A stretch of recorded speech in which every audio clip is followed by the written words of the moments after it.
Alors, la nouvelle organisation des marchés publics avec la réforme, qu'est-ce que cela signifie aujourd'hui? Ça signifie qu'on va simplifier effectivement à la fois les textes, mais aussi justement les contrats.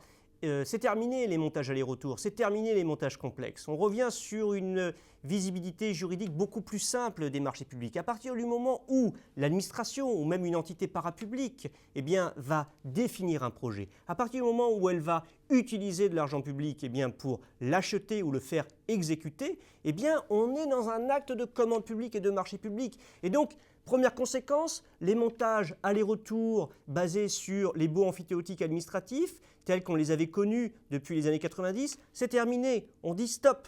On dit, si vous souhaitez effectivement donner un terrain ou le louer et y faire construire un ouvrage qui va vous appartenir, vous êtes dans une logique de marché public de travaux. C'est ça, effectivement, la première nouveauté de la réforme et qui était saluée et qui est saluée par les praticiens et par les opérateurs parce que c'est beaucoup plus simple pour tout le monde. On avait, depuis les années 90, multiplié à l'excès à la fois les textes et à la fois les montages. On parlait de montage complexe. Pour s'affranchir des règles de commande publique et du code des marchés publics, cela est terminé. On rentre finalement tous dans un code des marchés publics pour englober ces montages. Alors, on arrête les BEA aller-retour, ça ne veut pas dire qu'on ne peut plus en faire, mais on appellera ça un marché de travaux accompagné d'une convention domaniale.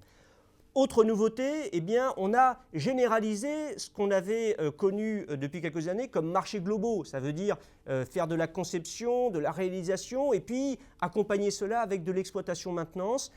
L'objectif du gouvernement, c'est de généraliser effectivement ces marchés globaux en donnant la possibilité aux collectivités, à l'État, de confier des missions globales aux opérateurs pour construire, exploiter, maintenir le bâtiment pendant des années.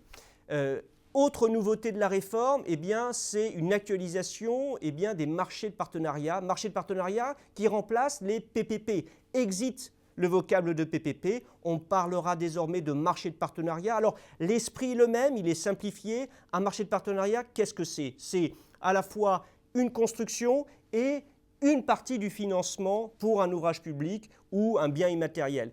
Alors, la grande nouveauté avec la réforme, c'est qu'on donne la possibilité à l'acheteur public d'y associer ou non la conception, d'y associer ou non l'exploitation-maintenance, et puis on lui dit au passage, si tu souhaites également y confier une mission de service public, tu peux le faire. On revient également sur plus de confiance, plus de liberté qui est donnée aux acheteurs publics en matière de contrat. Mais on leur dit une simple chose, c'est que maintenant, on arrête les montages complexes, on arrête les montages trop compliqués.